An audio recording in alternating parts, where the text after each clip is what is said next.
생명과 에너지의 기원이라는 제목의 말씀 같이 나눠볼까 합니다. 오늘 설교는 제가 평소에 하듯이 뭐 성경 한 절, 한 단어 이런 걸 주의하기보다는 기독교가 갖고 있는 세계관에 대해서 좀 소개해 드리려고 합니다.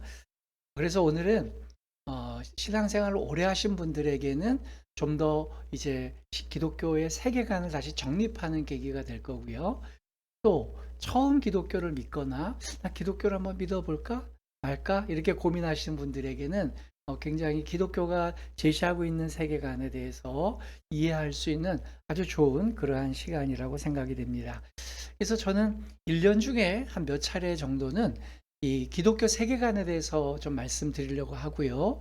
또 그중에서도 창조에 대한 이야기, 기독교가 이야기하는 창조라는 그 세계관이 어떤 것인가에 대해서 특별히 이제 연초나 이럴 때 또 몇 차례에 걸쳐서 좀 설명드릴까 합니다. 이 생명이라는 것은 참 귀한 거고 규정하기가 참 어려워요. 그래서 우리는 그 누구도 '내가 생명을 가지고 이 땅에 태어나야 되겠다.'라고 해서 이 땅에서 태어난 사람은 아무도 없습니다. 원인도 모른 채 생명을 부여받았고 이 땅에서 살 수 있는 기회를 갖게 된 게 우리네 인생입니다. 그럼 도대체 이 생명은 무엇이고 생명은 어디에서부터 기원이 됐으며 또 이 생명을 갖고 있는 우리 존재들은 어떤 의식을 갖고 있어야 되느냐, 인식 체계를 갖고 있어야 되느냐. 제가 이 부분에 대해서 오늘 좀 심탄회하게 얘기를 나눠볼까 합니다. 그렇게 길게 얘기되지 않을 것 같아요.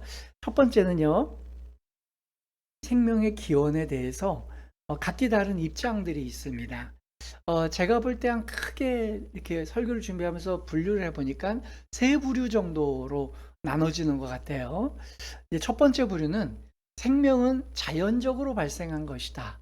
소위 말해서 이제 자연과학, 이제 과학이 제시하는 세계관을 무비판적으로 받아들여서 생명은 어떤 지구상에 있는 여러 가지 대기와 물질들의 혼합 속에서 우연히 발생한 그러한 것이다라고 생각하는 그 유물론적인 세계관 속에 있는 분들이 있을 것 같아요. 두 번째 부류는요. 생명은 그렇게 태어난 게 아니라 생명은 외부의 어떤 요인에 의해서 우리에게 생명이 부여됐다라고 생각하는 그런 부류예요. 근데 이런 두 번째 부류에 있는 사람들도 세분화하면 되게 많아요.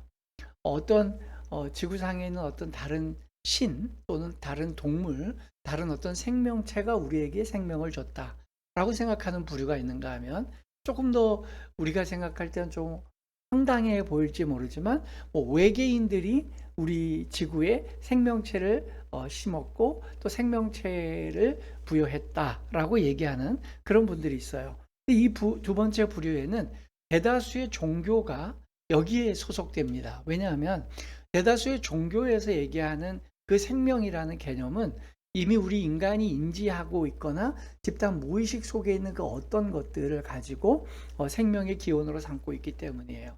제가 이제 몇 주 전에 소개했던 불교 같은 경우도 부처께서 시다르타께서 태어나실 때도 코끼리와 연관된 그런 생명의 기원을 이야기하고 있습니다. 근데 이제 세 번째 부류가 있어요. 이 세 번째 부류는요. 생명은 인간이 도저히 상상할 수 없는 인간보다 월등히 차원이 높은 신이라고 하는 창조주께서 일방적으로 세상을 만들고 세상의 모든 요소들을 만들고 거기에 생명도 만들었다라고 하는 세계관을 갖고 있는 그런 사람들이 있어요. 이게 바로 기독교예요. 기독교는 세상에서의 어떤 것 또는 이 우주, 우리가 살고 있는 이 3차원의 우주 안에 있는 다른 행성이나 다른 곳으로부터 생명이 기원된 게 아니라 우리의 시공간의 제약이 있는 3차원보다 훨씬 윗단계에 있는 우리가 감을 잡을 수도 없고 인지도 할 수 없는 그 고등한 존재가 우리의 세계를 창조했고 여기에 생명을 부여했다라고 믿고 신뢰하는 게 기독교입니다. 또 다른 각도에서 두 번째로 생각해 보면요. 이제 첫 번째는 생명의 기원에 대해서 한 세 가지 부류를 생각했다면 이제 존재를 인식하는 방법에 있어서도 한 두 가지의 입장이 있어요. 이건 무슨 얘기냐면 세상에 존재하는 모든 것들은 두 가지로 분류가 가능한데요. 하나는 그 존재의 기원을 설명하거나 인식할 수 있는 존재가 있어요. 두 번째는 그 존재의 기원이나 또 그 존재 자체를 이해할 수 없는 존재가 있어요. 첫 번째, 존재 자체가 규명된 것을 우리가 인식할 수 있는데요. 이거는 대부분 인간이 만든 건 다 그렇습니다. 제가 사용하고 있는 이 마이크, 제가 입고 있는 옷, 제가 쓰고 있는 안경, 이런 모든 것들은 이 존재의 기원을 우리가 인식할 수 있고 유추할 수 있어요. 이 안경은 제가 남대문에서 맞춘 건데요. 근데 그 남대문에 어떤 안경사께서 만드신 거고, 유리는 제가 보진 않았지만 그 유리 공장에서 나와서 납품이 돼서 만들어졌겠죠. 우리는 다 유추가 가능해요. 이런 것들이 이렇게 만들어졌겠구나라고 해서 대부분의 존재들은요, 그 존재의 기원을 유추할 수 있거나 인식 가능한 존재들이 있습니다. 그 대부분의 것들은 인간의 인지 능력 안의 범주에 있는 것이죠. 문제는 누가 만들었고 언제부터 기원됐는지 모르는 존재에 대한 추론이에요. 인간이 규명할 수 없고 추측할 수도 없고 추정할 수도 없는 것들인데 존재하는 것들이 있어요. 그 여러 가지가 있죠. 인간이 인식할 수 없는 대다수의 자연계에 있는 모든 것이 그렇습니다. 우주도 그렇고 가까이의 자연도요. 소나무가 언제부터 생겼는지 어떻게 생겼는지 몰라요. 예. 인간의 외적인 것, 그리고 인간 자신도 모릅니다.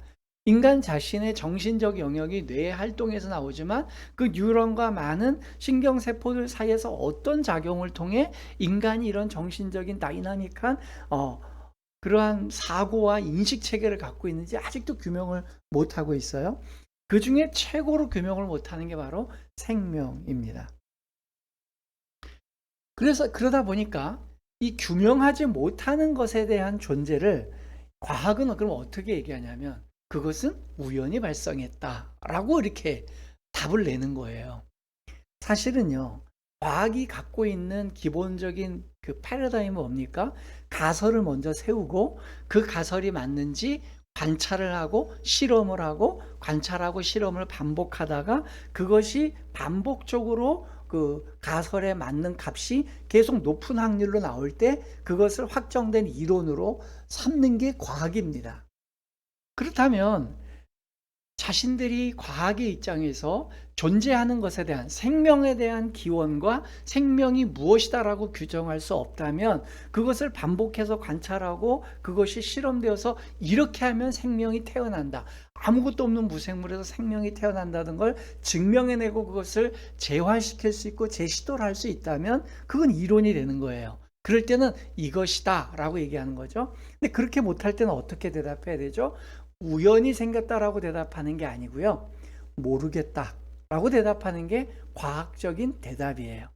이렇게 생명이 발생하는 과정은 과학은 설명할 수 없습니다. 모르겠습니다. 지금은 밝혀지지 않았습니다. 지금까지는 모릅니다. 이게 정답인데 과학은 그 모르는 영역에 대해서 우연히 발생했다라는 그 굉장히 비논리적인 설명을 넣는 것이죠.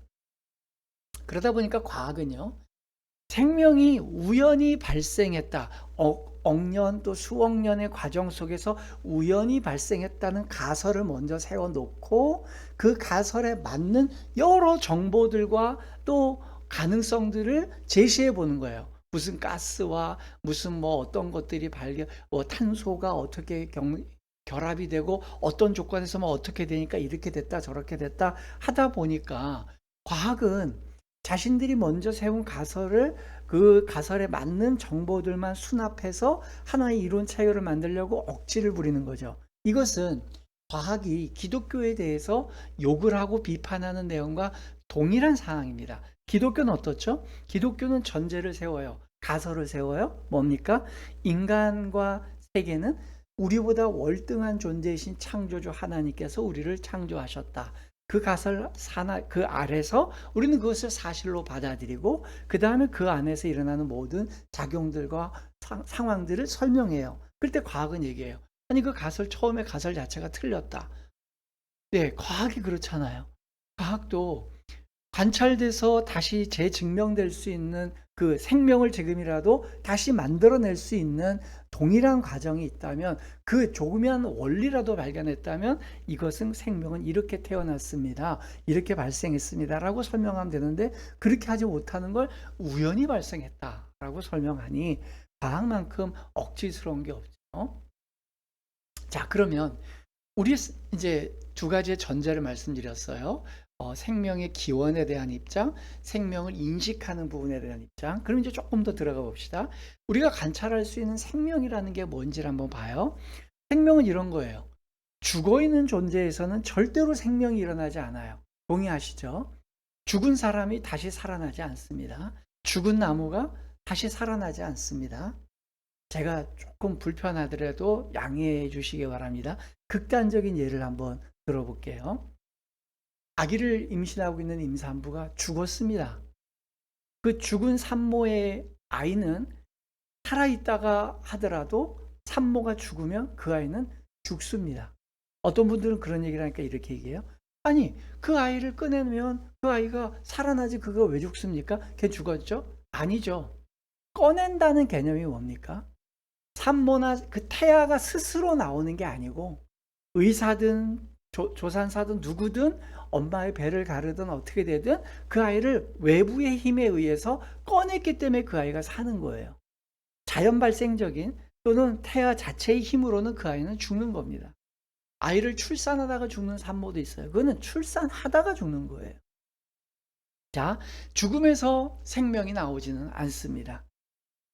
그러다 보니까 죽은 존재는요, 창조주의 특별한 조치가 있지 않는 한 다시 살아나지 않아요. 생명은 이미 있는 생명이 생명으로 이어지는 거예요. 자, 중요한 겁니다. 죽음에서는 생명이 나오지 않아요. 생명은 생명에서 생명이 나오는 거예요. 우리가 자연계에서 늘 발견할 수 있는 내용이잖아요. 그럼 과학적 논리로 봅시다. 관찰을 하고 실험을 해서 반복되는 것이 이론이잖아요. 그러면 죽은 거에선 생명이 안 나와요? 그러면 무생물에서 생물이 나옵니까? 안 나옵니다. 죽었다 깨어나도 수십억 년, 수백억 년이 지나도 죽은 거에서는 생명이 나오지 않아요. 생명은 어디서 나오죠? 살아있는 거에서 나와요. 즉, 살아계신 우리보다 차원이 높으신 어떤 존재가 우리에게 생명을 부여할 때 생명이 시작되는 거라는 것이죠. 자, 세 번째는요. 그러면 에너지와 생명이라는 것, 이 생명이라는 것은 수준이 높은 존재가 의도적으로 주입을 해야지만 발생하는 거예요.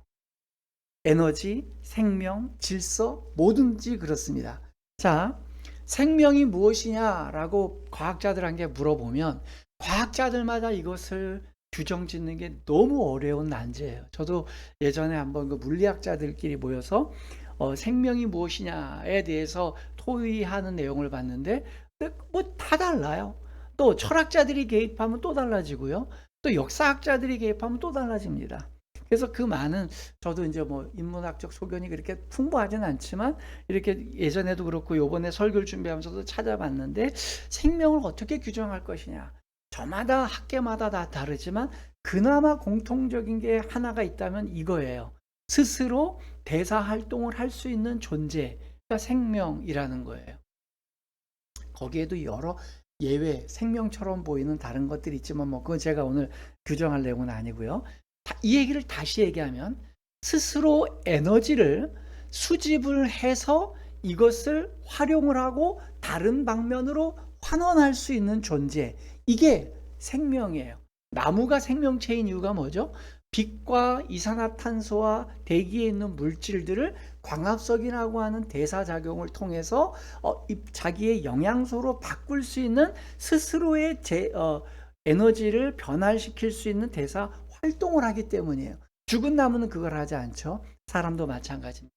음식을 먹고 그 음식이 그대로 배출되는 게 아니라 거기에서 인간이 스스로 취할 수 있는 것들을 장기에서 취하고 그것을 다른 에너지원으로 활용할 수 있는 것, 이걸 이제 생명이라고 해요. 자, 그러면 이제 여러분, 우리 기독교인들이라고 하더라도 이런 이제 논리적 사고와 생각하는 습관을 우리가 좀 들일 필요가 있어요. 제 설교가 평소에는 성경 자체의 단어나 구절들을 주의하는 쪽인데, 우리가 좀 오늘은 하나님께서 주신 우리 일반 계신 이 이성을 좀 잘 활용해 보면 좋겠어요. 제가 이제 과학이 갖고 있는 논리를 가지고 과학의 맹점을 제가 한번 반박해 보도록 하겠습니다. 여러분, 생명과 가장 밀접하게 연관되어 건 그러다 보니까 에너지입니다. 생명치고 에너지가 없는 게 없어요. 에너지를 스스로 습득을 하고 그것을 환원하고 바꿀 수 있는 능력이 있는 게 제가 갖고 있는 생명에 대한 규정입니다. 그럴 때에 에너지는 가장 대표적인 에너지가 열이에요.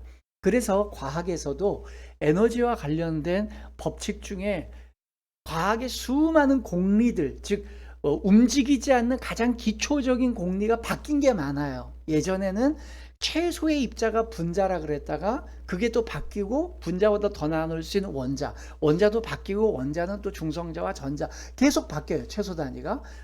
공리가 계속 바뀌어요. 과거의 과학자들은 지구를 중심으로 천체가 움직인다 그러다가 다시 또 과학이 바뀌어서 아니다, 지구가 태양 중심으로 움직인다, 이런 게 바뀌듯이 바뀌는데, 과학이 그 많은 것들을 바꿔왔어도 한 가지 지금까지 바뀌지 않는 게 있다면 열역학 법칙이에요.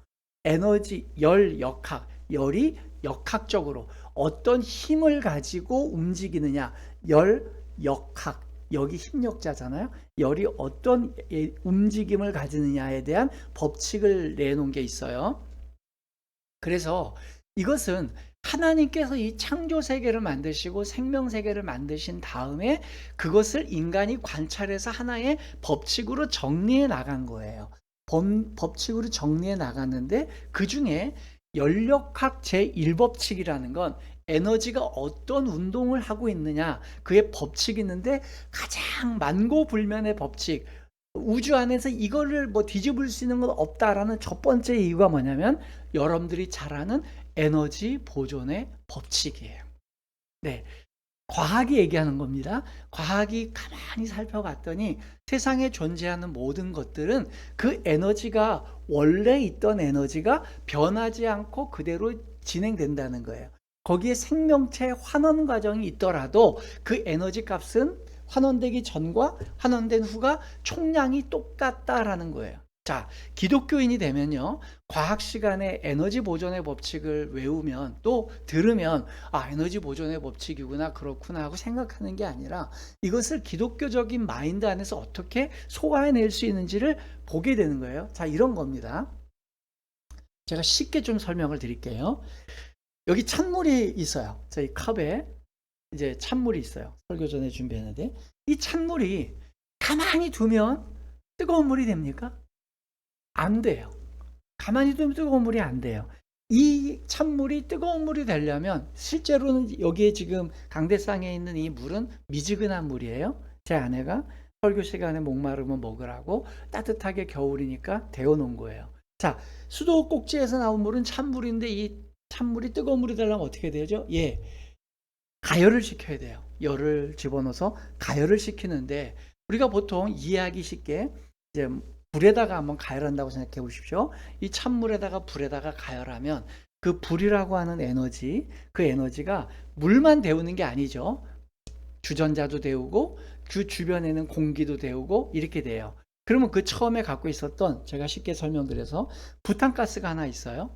그걸로 물을 가열했으면 부탄가스 안에 있던 에너지, 사람이 그것으로 운반하는 모든 에너지, 이 통 에너지를 종합해 보면 나중에 물이 뜨거워지고 이 주변에 공기가 뜨거워지는 모든 에너지를 결합해 보니까 처음에 가만히 있었던 에너지랑 마지막 에너지가 동일하다는 겁니다. 그러면 이게 어떻게 우리가 받아들여야 되느냐? 이렇게 된다면요, 세상의 모든 건요, 에너지의 변화가 없는 게 정설인 거예요. 무슨 말인지 이해가 되시나요?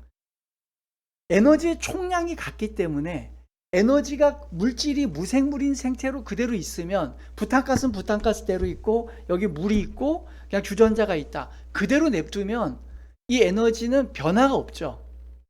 근데 외부에서 개입이 됩니다. 개입이 되면 이것이 변화가 이루어져요. 그래서 이러다 보니까 이 과학은 이것을 설명하기 위해서 이렇게 얘기하는 거예요.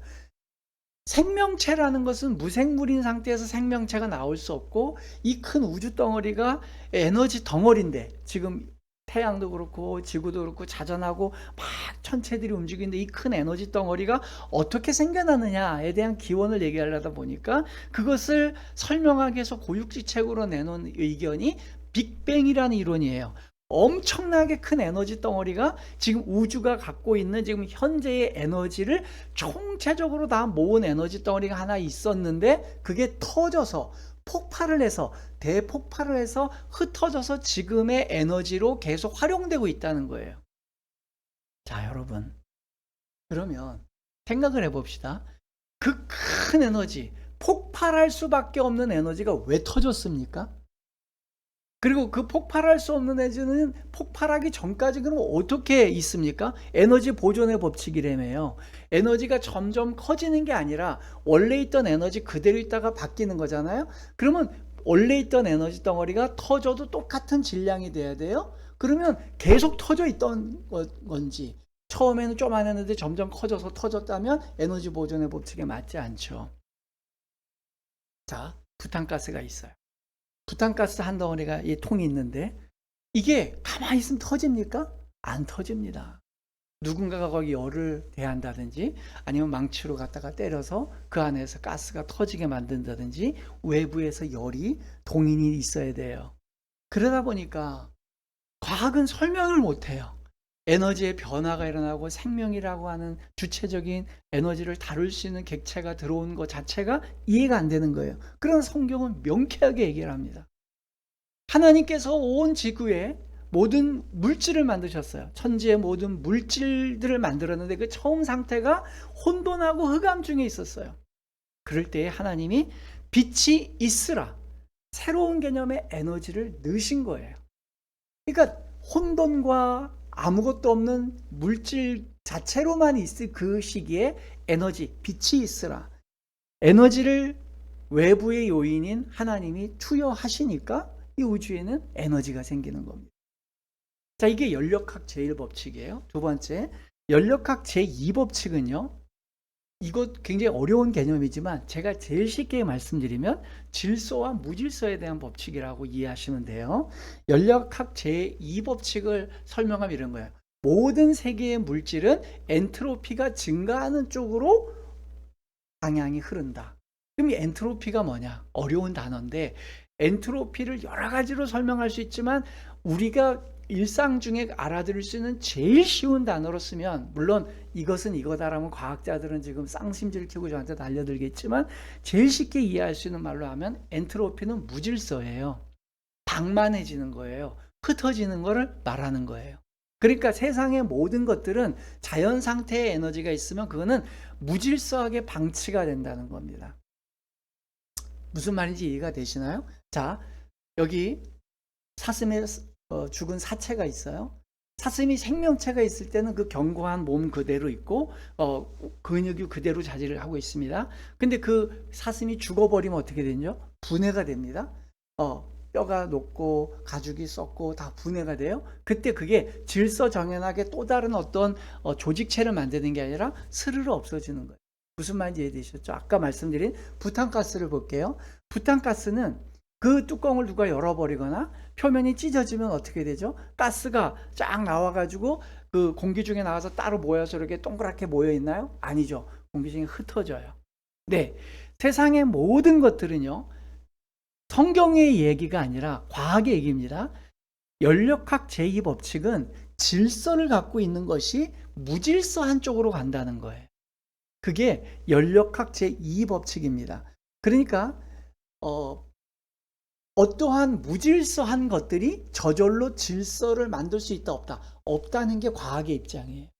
성경의 입장도 마찬가지고요. 근데 과학이 그 얘기를 해요. 자, 그러면 자, 여러분, 이런 거예요. 연력학 제1법칙과 제2법칙을 결합하면 이런 거예요. 자, 이제 물을 끓이고 싶어 하는 주부가 한 분 계세요. 그녀가 가진 것은요, 찬물이 담긴 주전자, 부탄가스 한 통, 그 다음에 휴대용 가스레인지가 있어요. 그러면 이 찬물이 뜨거운 물이 되기 위해서는 어떤 과정이 필요하죠? 주부가 자기 몸을 움직여야 됩니다. 자기 몸을 움직여서 에너지가 소진될 수 있도록 가스레인지를 켜야 돼요. 가스레인지를 따다다닥닥 하면서 힘을 기울여서 켜는 거예요. 에너지예요. 소모했죠. 그러면 그 부탄가스를 막고 있던 마개가 열리면서 착착 하면서 열리면서 나오고 그 부싯돌이 불을 일으켜서 불이 붙습니다. 그러면 그 부탄가스의 팽창 에너지와 그가 갖고 있던 발화 에너지가 불이 나서 그 다음에 그 주전자와 그 주변의 공기까지 데우죠. 부탄가스가 아깝지만은 불 조절하잖아요. 너무 하면 공기 중으로 다 날아가니까 가급적이면 절약해서 쓰려고 물만 데우게 끓이지만 그래도 주전자나 주변으로 날아가는 것이죠. 그럴 때에 연력학 제1법칙은 뜨거운 물의 온도, 주전자가 뜨거워진 온도, 주전자 주변의 공기에 흩어진 모든 열 에너지, 이런 모든 열 에너지는 이전에 사람이 움직인 거, 가스의 에너지, 모든 것들의 총합이 같다라는 거예요.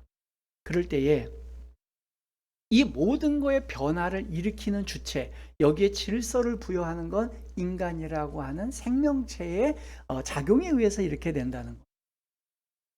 그러다 보니까 에너지가 이렇게 방출되는데, 그러면 부탄가스라는 것도 어떻게 되죠? 공기 중에 있는 거를 자연적으로 와가지고 자기가 불을 붙습니까? 사람들이 공장을 만들어서 공기 중에 있는 자연계에 있는 부탄가스를 만들든 원소 중에서 부탄가스를 채집을 해서 그거를 깡통이라고 하는 곳에 강제로 힘을 기울여서 넣는 거예요. 에너지가 기울어진 것이죠. 이와 같이 부탄가스에 갖고 있는 팽창력도 마찬가지예요. 부탄가스의 그 팽창은 입구를 열어버리면 무질서하게 방출이 되는 거예요. 근데 인간이 과도하게 거기에 에너지를 집중하고 질서를 부여했기 때문에 그것은 질서체계를 가지고 에너지를 보존하고 있는 상태로 있다는 것입니다. 그러다 보니까 여러 가지 우리가 몇 가지 생각되는 게 있어요. 좀 어려우셨다면 용서하세요. 이제 생각해 보세요. 열은 자연적으로 저온에서 고온으로 갑니까? 고온에서 저온으로 갑니까? 네, 고온에서 저온으로 가요. 뜨거운 걸 가만히 냅두면 자연적으로 식어버려요. 찬밥이 뜨거운 밥이 되는 게 아니라 뜨거운 밥이 찬밥이 되는 것이죠. 그러다 보니까 질서를 부여하고 에너지를 부여하는 건 고등한 존재가 저등한 존재나 물질들을 결합하고 거기에 에너지를 투입할 때에 그때에 거기에 에너지의 환원이 일어나는 겁니다. 자, 그러면 이제 네 번째, 생명체라는 건요, 창조주께서 그 생명체에게 외부에서 에너지를 주셔서 생명체는 창조주가 준 생명체를 가지고 태어나서 그것을 서서히 소모해 가는 과정이 생명의 과정이에요. 그 생명이 다 소모가 되면 그 생명체는 죽는 겁니다. 이해되셨죠? 그렇기 때문에 그럼 이건 무엇과 같으냐면 자전거 타이어가 있는데 누군가가 바람을 넣어줘야 타이어가 빵빵해지는 거죠. 이 구멍이 났으면 또 바람이 샜으면 또 넣어야 돼요. 근데 이 타이어가 구멍이 너무 크게 나 있다. 아무리 넣어도 안 내는 거죠. 그러면 인간이 하나님께서 성경이 갖고 있는 세계관이 이거예요. 사람이 그 에너지를, 생명의 에너지를 계속 공급받을 수 있는 분 옆에 있으면 바람이 계속 빠져도 늘 수 있겠죠. 생명이 빠져도 늘 수 있겠죠. 그게 하나님과 인간이 동행하던 타락 이전의 모습이에요. 에덴 동산에서 하나님과 하나님이 창조한 사람이 같이 거주할 때에는 하나님으로부터 끊임없는 생명의 공급이 있어요. 생명의 에너지의 빛을 외부로부터 받아요. 그러니까 살아갈 수 있는 거예요. 그런데 이 타락한 인간이 하나님에게서 방출당합니다. 스스로 하나님에게서 도망을 쳤죠. 먼저 하나님을 피해 숨으려고 했고 그 자발적인 도피는 결국은 또 강제적인 도피도 돼버릴 수밖에 없게 되었어요. 그러다 보니 인간은 숙명적으로 하나님께 생명을 받았지만 그 끝끝내 하나님부터 생명을 받지 않으면 그 생명의 에너지는 소멸되어지는 에너지가 되어서 그 생명의 에너지가 닿으면 죽는 거예요. 그게 생명입니다. 여러분, 그렇다면 다시 과학 얘기를 좀 해볼까요?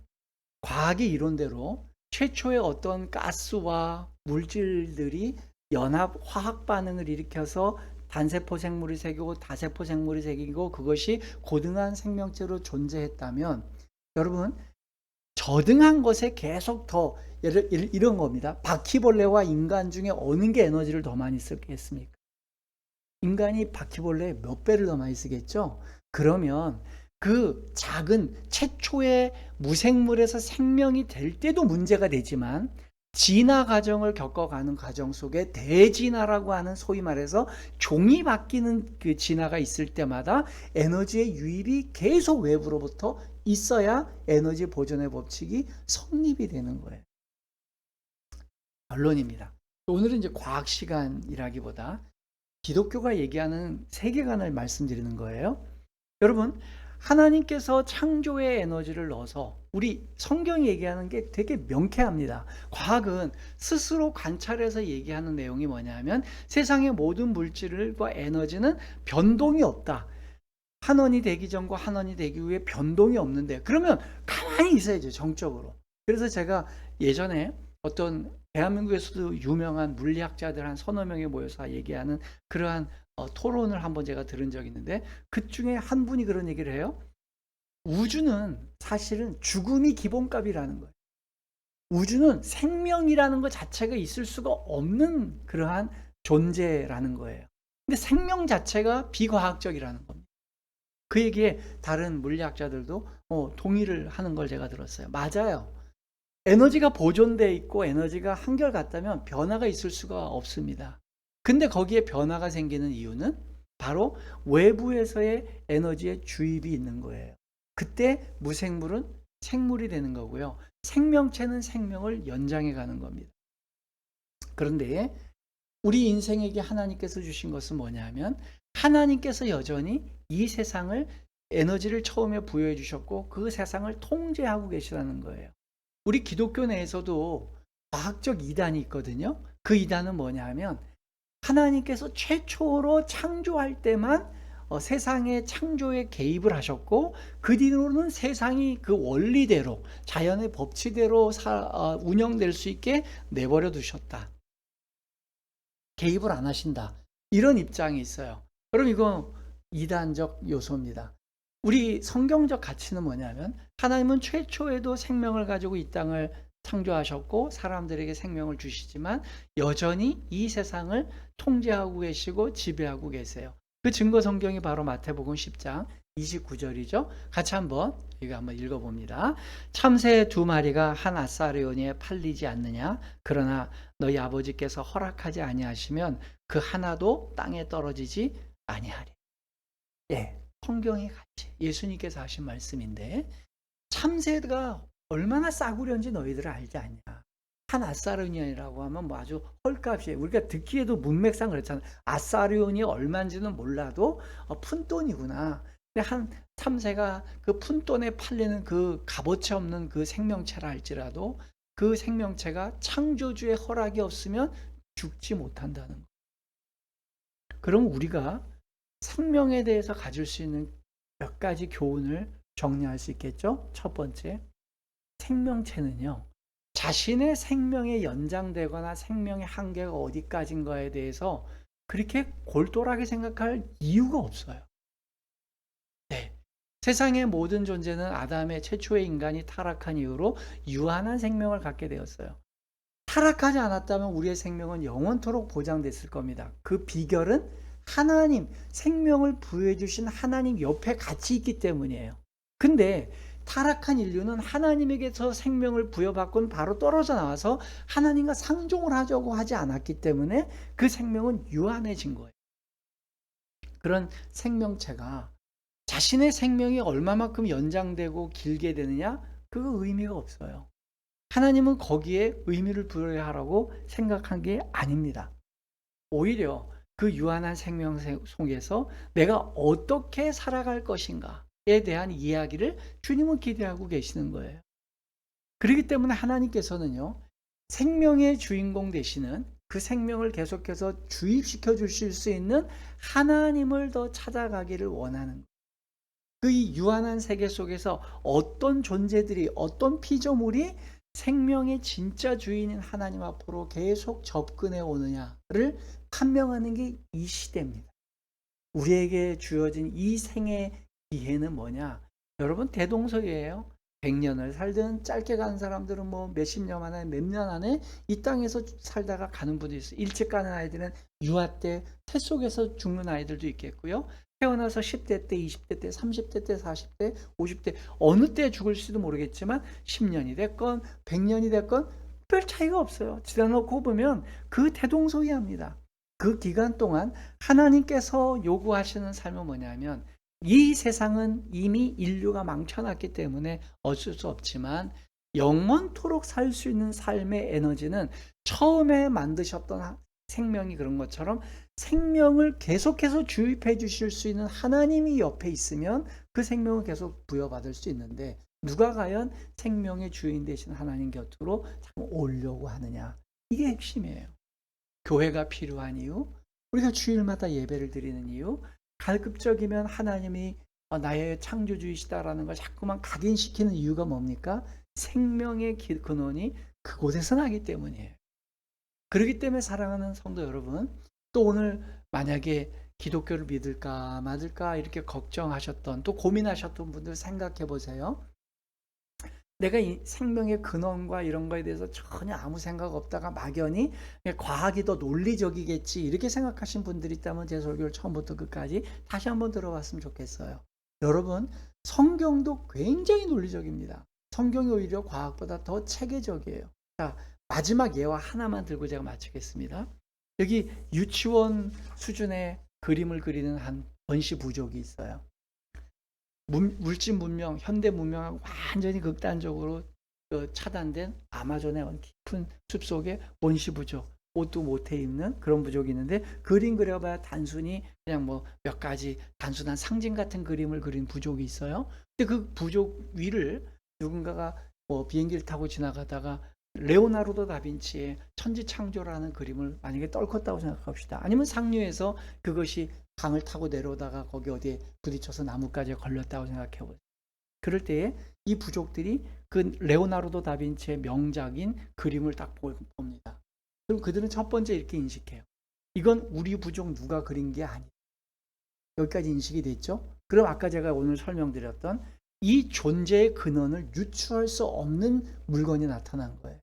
그 전까지는 자기들이 사냥하고 채집할 수 있었던 모든 유추할 수 있는 거였는데 내가 유추할 수 없는 어떤 존재가 발견이 됐어요. 그때 이들이 두 종족 중에 어느 종족이 더 지혜로운 종족인지 보세요. 한 종족은 이래요.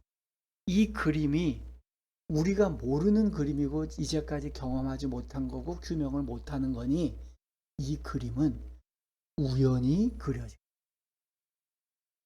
이 강줄기와 빗방울과 나뭇잎 색소가 우연히 오랜 시간 동안 막 부딪히다가 이 천지창조라고 하는 그림을 그린 거야. 이건 우연히 발생한 거야. 여러분, 이렇게 주장하는 한 부족이 있어요.